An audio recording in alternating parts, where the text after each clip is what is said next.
essayer de faire une petite phrase un peu suspense. Ouais. Talita.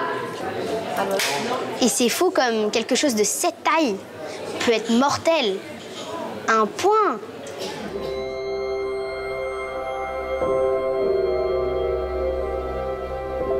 J'étais avec une amie à la plage, dans les Landes, à Biscarrosse. Avec mon père, on a entendu un gros quoi, quoi, quoi. Et ça nous a amenés dans une mare créée par la pluie, où il y avait des centaines de grenouilles. On a cherché quelles grenouilles c'était, et on a vu que c'était des rainettes vertes. Les grenouilles, elles sont pleines de secrets, et elles ont plein d'espèces différentes. Et à mon avis, la bonne partie, on les a même pas découvertes. Je les trouve mignonnes, je les trouve belles, parce que les dendrobates, ou grenouilles peintes, elles sont très très colorées. Et surtout mignonnes. Si j'étais un animal, je serais un chien sauvage d'Afrique. Parce qu'ils ont un esprit de famille.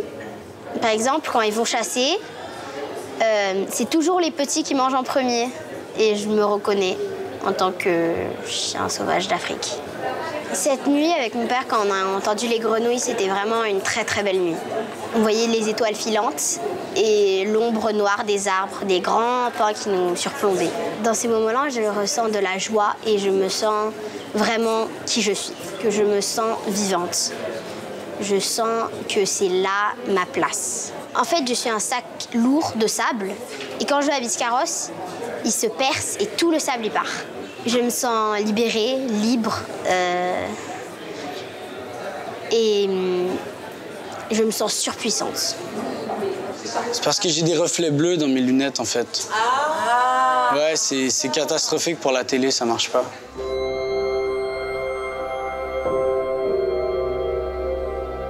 J'étais à l'équivalent du collège ici en France et c'était une époque assez difficile pour moi. Je venais d'entrer dans une nouvelle école, j'avais énormément d'acné, ça me complexait beaucoup. Puis c'est pas la belle époque, quoi. C'est l'époque de transition, t'as les cheveux gras, t'as des boutons, j'avais des grosses cuisses et tout, je commençais à avoir beaucoup de poils, je trouvais que j'avais des trop grosses fesses, j'étais pas à l'aise avec mon corps du tout. J'avais la petite moustache, mais juste le petit duvet un peu dégueu. J'étais pas bien, j'aimais pas ça, j'étais pas bien dans mon corps. Et j'ai décidé d'en parler à mon père à un moment. Et mon père, bon, c'est un homme de sa génération, si on veut, c'est quelqu'un de très jovial et tout, mais assez réservé au niveau des émotions. Je l'ai vu pleurer 2 fois dans sa vie.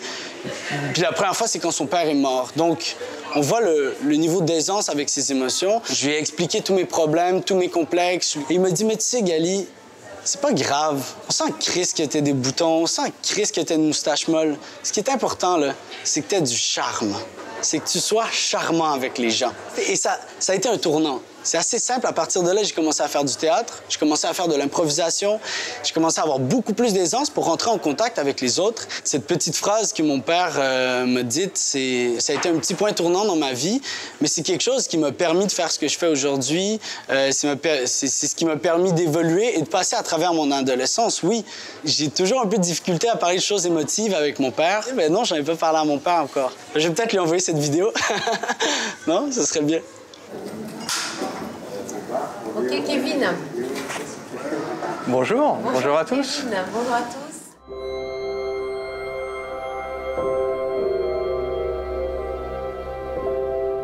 tous. Je suis le dernier d'une fratrie avec des frères, des sœurs, nés 4 enfants et j'ai 12 ans d'écart avec mon frère le plus grand.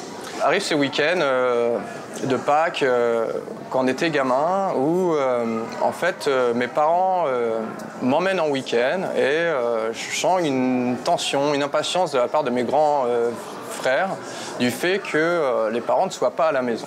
Et je pars avec les parents éloignés de la fratrie pour entamer ce week-end à la mer. Et en fait, au bout de 150-200 km, il faut faire demi-tour, rentrer à la maison. On a un impératif très tôt le lendemain.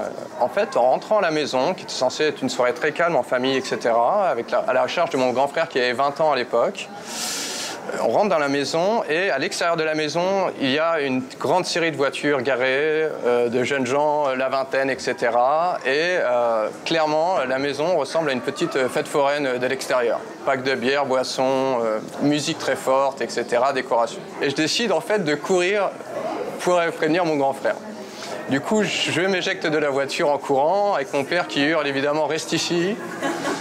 Bon, ça n'y fait pas. Je rentre dans la maison et là, c'était ce qu'on appellerait aujourd'hui le monde des merveilles, un grand carnaval. Ça dansait sur les tables, sur les canapés, décoration absolument partout, le bar familial complètement ouvert, la maison était devenue un fumoir de boîte de nuit. Je vois mon frère qui me dit « Ah, bonjour Kevin, mais au fait… » et qui change de visage, et vraiment son visage s'éteint. Et je me dis « Mais pourquoi mon frère de 9-10 ans est dans la baraque? Il y a quelque chose de louche. » Bon, ce qui doit arriver, arrive. Mon père pousse la porte de la maison, pousse un cri absolument gigantesque à réveiller les voisins de la commune d'à côté, je dirais. Beaucoup de ces jeunes, mon père les connaît, pour un multiple facteur, des amis d'enfance de longue date, et mon père était responsable d'une équipe de sport. Et du coup, il y a 10 ou quinzaine de jeunes qui disent « Oh, super coach, vous êtes retour, vous êtes là, on va faire la fête, c'est super ». Mon père, complètement décontenancé, se rue dans le jardin, voit la moitié de l'équipe sportive en train de pisser sur les fraisiers et haricots, en huant mon père, en l'invitant à venir avec lui, etc. Donc mon père change de couleur au fur et à mesure. Donc, on était déjà bien pourpre en rentrant, mais on va sur toutes les gammes de rouge, Bordeaux, etc. Et là, on se dirige dans la chambre parentale où, moi, de mes jeunes yeux, j'ai assisté à une très belle scène de coït, ce qui s'appelle en langage populaire une levrette sur le lit parental des parents, qui était assez âgé quand même à l'époque. Donc mon père passe d'un Bordeaux camailleux à du violet mauve pourpre, très malaisant. Moi, je suis très curieux, donc je me dis que c'est très marrant. Je regarde un sentiment de fête absolument incroyable, quoi. Mon frère aîné avait vraiment ouvert les portes de la liberté, ce qui a été vraiment le début d'une très belle adolescence et un peu d'un petit côté irrévérencieux et brisage de code que je détiens toujours aujourd'hui.